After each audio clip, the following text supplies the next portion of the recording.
buildings has these emissions during its usage, of course, and this is one of the main focus that we have in the EPD for many years already. And but when we look at the buildings, not only at the usage but as the whole life cycle, we can see that building itself is also a bank of the material that is stored during its lifetimes, and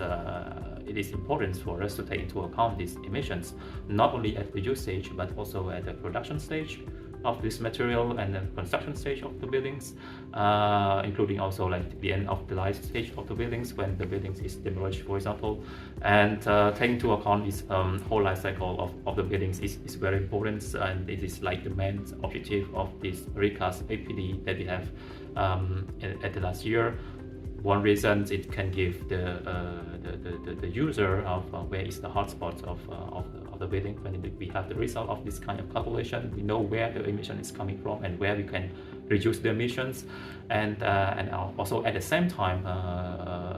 let the building designer to compare solutions, what is the best design, what is the best material, what is the best choice of products to be used, and finally it can encourage or promote the best solutions that we have in the market in a fair and competitive way.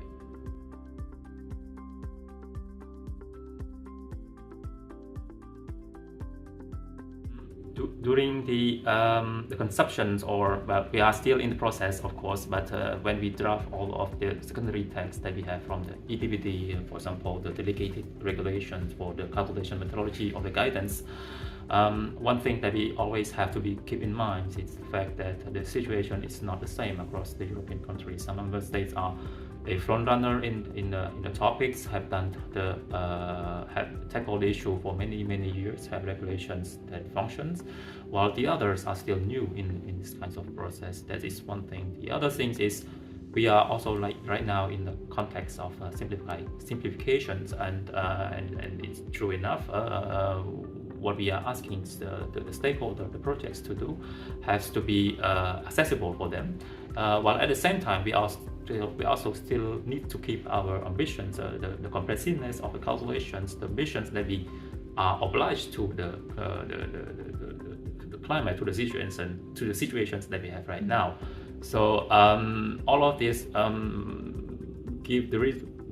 will result in the draft, or in the final draft, if I may say, is that there's some requirements, there's some flexibility, and of course the flexibilities are necessary there to answer all of these constraints, I might say. But at the same time, the flexibility can be can give some member states, especially those who are not familiar with the topics, the sense of not loss, but questions of what they should do, what is the best solutions. And for me, having the support such as INDICATE Life is very crucial for those member states to help them, and also to prove that the solution works for them, but also kind of blueprints also for the others who may not have the opportunity to have support for INDICATE Life.